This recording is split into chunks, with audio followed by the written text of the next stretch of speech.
Good morning, evening, afternoon. I'm Tatocat. Welcome to my channel. Today we're playing Echoes Lucid9 Fangame. Previously, Yama ran into Hisao, and he kind of took what Hisao said without really fighting back. And he thought a lot about the soul. And now we're talking to Rui about it. And now we're here on this cliffhanger. And I still haven't decided what I wanted to say. Yeah, that's where we left off. Not when it's required. Now when it requires you to escalate a sensitive situation. Sometimes that lie is all someone has. It doesn't matter. You still need to stand up for yourself.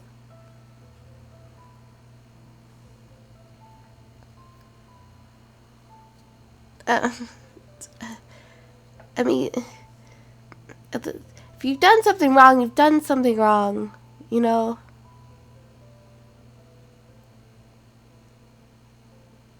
I guess Yama needs to learn to stand up for himself. No, just stand up for yourself, Yama. Actually, I'm just going to answer the one that gives me the most relationship points with him, but it depends. It doesn't matter. You still need to stand up for yourself. Hisao might have legitimate reasons to hate you, but you can't just let him go out of his way to harass you like this. If you don't stop him now, he's going to learn that he can keep getting away with this. Is that really what you want? Maybe it's what you want, but I can't just fight back against a man who's suffered by my hand. Oh no, okay. Oh, then this one. Because, I mean, Hisao does have a right to be upset. Like, him and his sister, his sister were like practically beaten to death. Now when it requires you to escalate a sensitive situation. I hate to say it, but seems like taking the blame and not speaking up was the right thing to do back there. Even if you were hit with some pretty nasty stuff out of nowhere. Do whatever you think is right, but please make sure you can keep tolerating this level of abuse. I don't like the idea of just letting someone rip into you like this.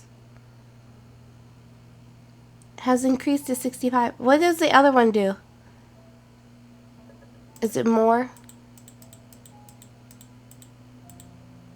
Nope.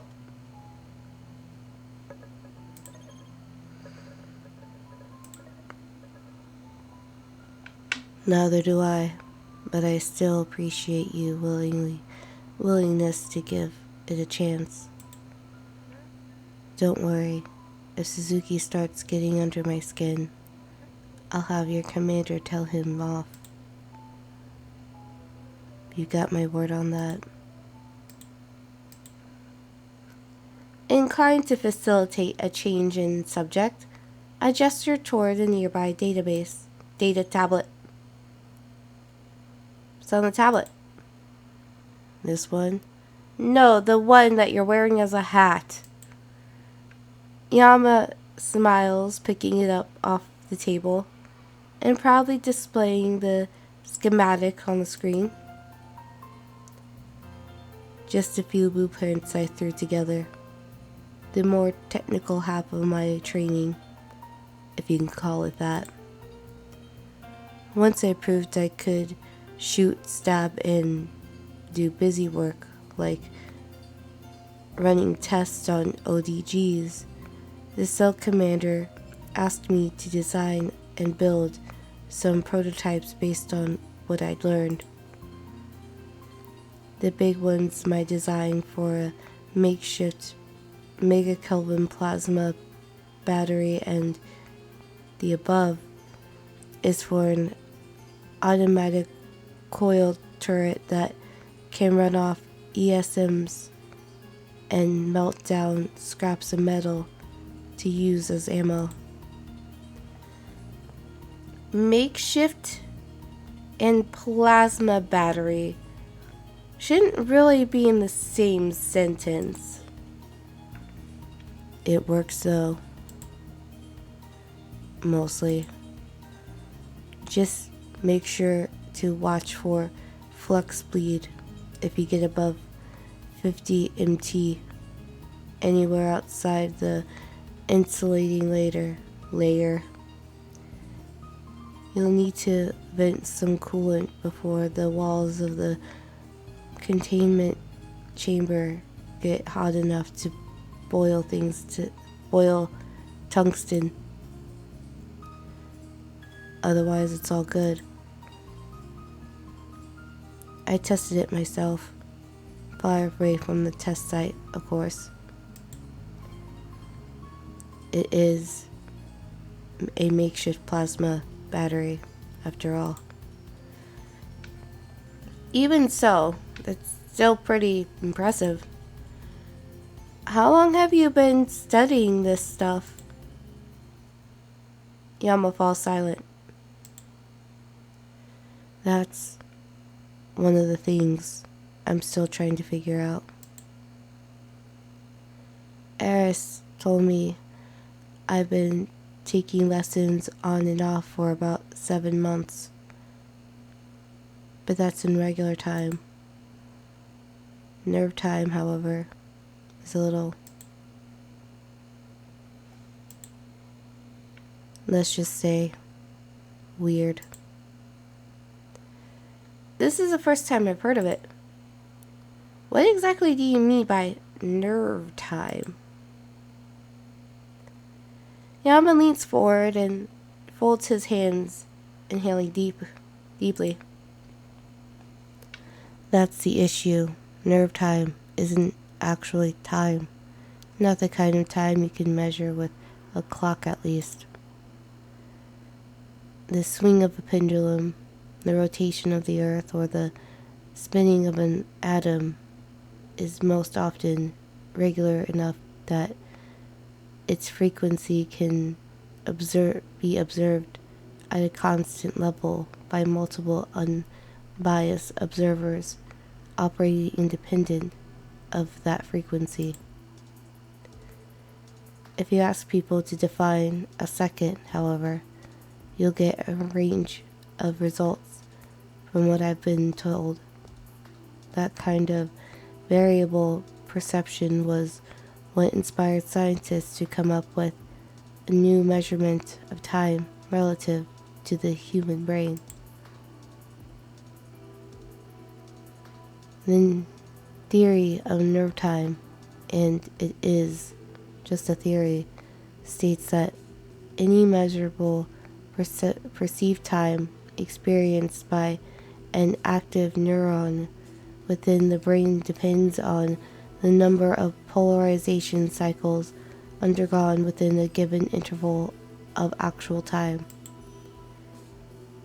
When I asked Eris about why THB was used in incepts, she told me that its purpose was to remove natural restrictions in the brain and cause more nerve time to pass within it based on what can safely be facilitated.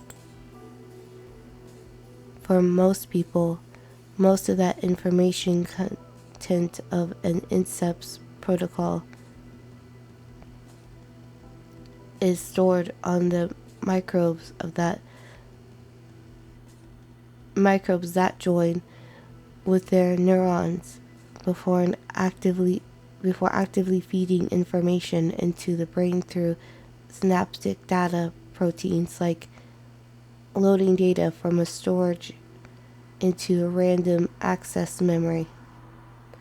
Because of this, they often have trouble remembering what they know, and not all the desired memories can be loaded at once.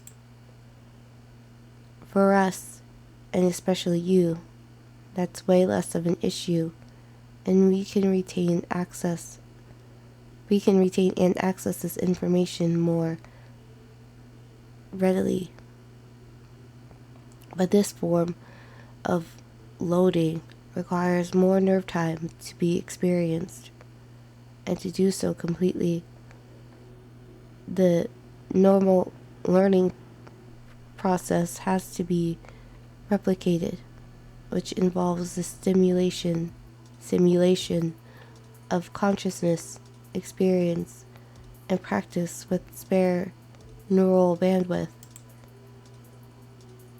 If you use incepts on its own without THB, it would be like trying to juggle an increasing number of plates before you eventually failed to anticipate the movements of one and drop all of them. It just wouldn't work. It might damage your brain in the process. Conversely, using THB without incepts, or at least the sigma formulation of THB designed for it, would be like trying to juggle plates until you realize you've actually been scooping out people's eyes and juggling those.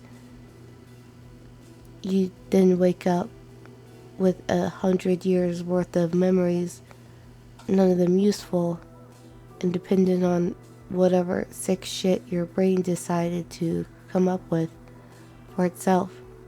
And to add to that, you probably succumb to lasting delirium and induced psychosis.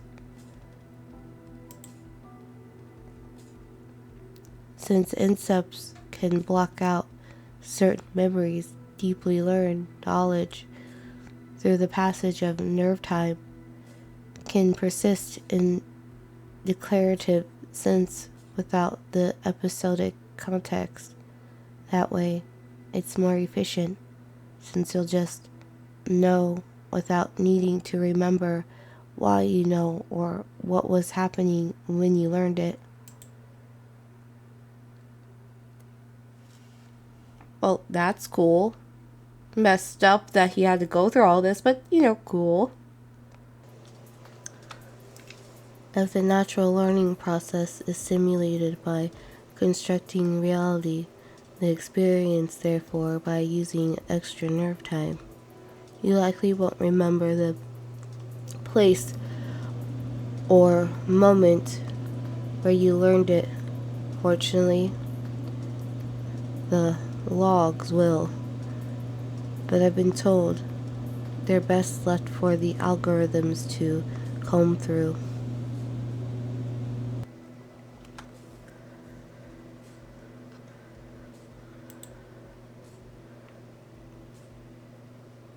It's interesting and all that, but I'd be lying if I said I wasn't disturbed by the implication of this technology. If what Eris told me is true, you could do some really evil stuff if by rerouting XF nerve time to emulate the experience of living, generate enough, and you might be able to force someone to experience a lifetime of torture in a few years, or voluntarily retreat into some quasi-immortality that could go horribly wrong at a drop of a hat. Wait, didn't he experience stuff for years that was torture? Fortunately, that's not something we need to worry about. Not yet, at least. Anyway, I brought something for you. I know right now isn't really the most auspicious time for a gift, but I'd still like you to have it before you leave for your next mission. Yes, the murder mission. Yama reaches into his jacket pocket, withdrawing a shiny pale object on a string. Here. He opened his palm and hands it to me, and as I pick it up and begin to examine it, the force of gravity unfurls in my own, revealing a cold, white gem bound in a cage of sheets of steel. An amulet? Yama nods. Flip it over. Cautiously, I do as Yama suggests and expose the other side to the light. As I do, a foreboding inscription catches my eye. This crystal was cut and bound for Mizu Ishimoto. May it bring whoever wears it good fortune and long life. Don't worry, it's not cursed. Not that I know of, at least. That's not the issue here. Then what is? Do you not like it? Of course not. It's beautiful. It just seems a little too beautiful. I angle the amulet towards the light and configure my iris vision visor to run a rapid multi-speed spectral scan of its material composition.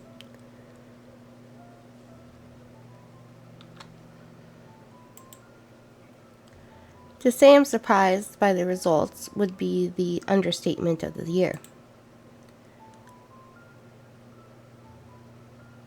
Wait, 122 carats of bright opal? So she was telling the truth. All this time, and I thought Mizu just got scammed for the thing. She must have really taken her healing crystal seriously. Can't blame you. Even if she was smart about her gemstones, the existence of so many quintessential 40-year-old palm reading homeopathic wine aunts.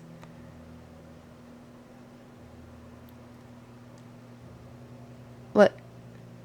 The existence of so many quintessential 40-year-old palm reading homeopathic wine aunts. What is a wine aunt? A boozy aunt would probably keep people from taking her seriously. How'd she even get a stone this expensive anyway? Yama points at a network of branch-like fissures hidden just below the stone surface. It has the same cracks and scuffs as I remember. Maybe she got it at a discount after it was damaged. Some of these could be new though. Eris didn't tell me how she managed to find it, and I doubt she'd know when and why it suffered any additional thrashings. Wait, Eris found this? How? Your guess is as good as mine. If my half-baked potato of a brain isn't deceiving me and this actually did belong to Mizu, I'm just happy to know it wasn't lost. Not like the rest of her. I nod in solemn agreement, looking down to offer further study of the amulet's crystal structure. Now that I examine it further, I can see a shallow spiderweb-like system of fissure on the back glass plating, just above the inscription. The fissures are barely noticeable, less than half a millimeter in depth, but nowhere to be seen on the front. It's like it was hit with something sharp and powerful, but absorbed through the back before it could travel through the rest of the superstructure. If this actually belongs to Yama's sister, and this paranormal nonsense has some undiscovered validity to it, this stone could have protected her. It certainly makes sense that it would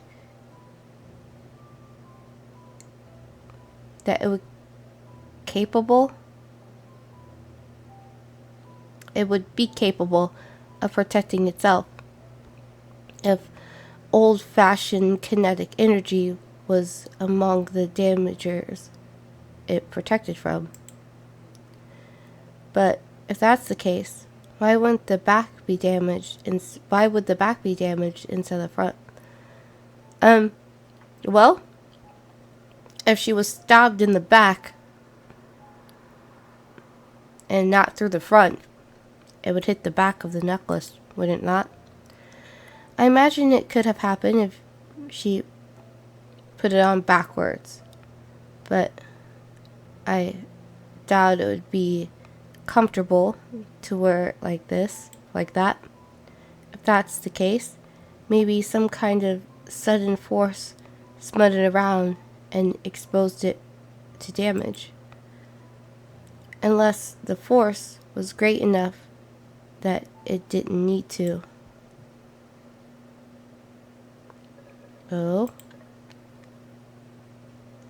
Nope, no words, just a flashy. On second thought, maybe it's best for me to not know. I'm honored that you give me this, but are you really sure about it? Why wouldn't I be? She was your sister, Yama, not mine. One would imagine that she'd want this used to protect you in her stead. It's a good luck charm, isn't it? One would, but you're forgetting something. Yama beams and ruffles my hair. I've already got a good luck charm of my own. Duh. Alright, looks like everyone's here. Oh, alright, looks like everyone's here. Let's get underway. The commander leans forward and swipes her finger across the table mounted touchscreen, bathing the briefing room in a familiar white glow. As she straightens her posture and gestures towards the aggregation of graphs and numerical readouts below her, I take notice of her eyes, which appear sunken and bloodshot. I can't tell if she's dehydrated, sleep deprived, or just plain stressed, but it's obvious to me that she's not exactly running on full tank. That being said, she's trying to convince the rest of us that nothing's wrong with her. It's a commendable effort.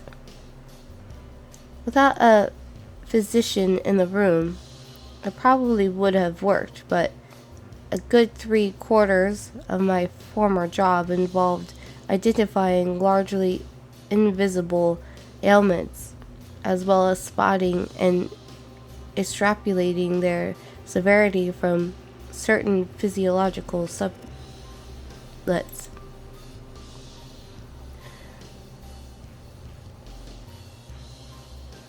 Subtitles.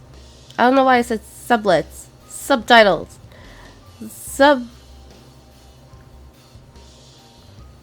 Subtleties. My goodness. Brain work. Subtleties. I know that word. I can English so well. Subtleties dilated pupils, trembling fingertips, and pale, glossy face. Usually an indication that someone's obtained chemical assistance in order to stay awake. Since I saw a couple of open cans of Starman Ultra Crystal on the commander's desk earlier, it's most likely caffeine. For a frequent drinker of the boomer juice, 4 or 5 doses of the stuff would most likely cause this kind of irregularities. I'd ask her about it if I didn't think she was functional enough to command this cell. But she seems to be managing just fine. For now, at least. I apologize for calling you all here with so few hours left on the clock, operatives. But given the DCIS plans to assist us, extra preparations were required to safely exchange intel and ensure that this briefing was free of any inaccuracies. You haven't already heard the quarantine. If you haven't already heard, the quarantine placed on Block 307 has been expanded to cover the entirety of District 6 and Black Star, and DCIS alike have mobilized to ensure the compliance of all affected citizens. This came into effect shortly after Biocon 1 was declared in District 2, and it went about as well as you'd expect. Corporate personnel stationed in the district have reported spontaneous violent demonstrations involving attempts to destroy corporate property and the deaths of several local authorities and recent checkpoint bombing, presumably carried out by the ILF.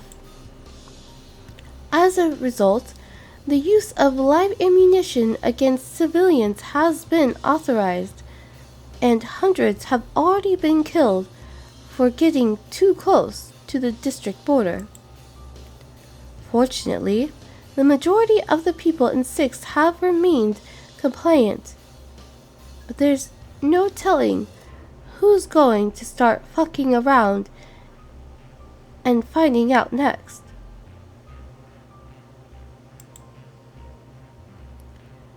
The commander grips her temples in outright exasperation. If you're expecting me to come before you and give you some good news along with the bad, there will be none. And I'd also like to apologize for that. Each and every one of you deserves a breath of fresh air for the work you've been doing. And if there's a day that this situation ever changes for the better, you'll be the first to have it. However, that day is not today.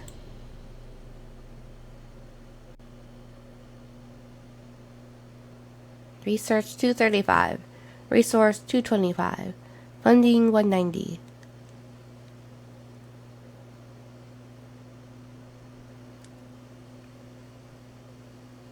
Okay. Efficiency 99 point. Okay.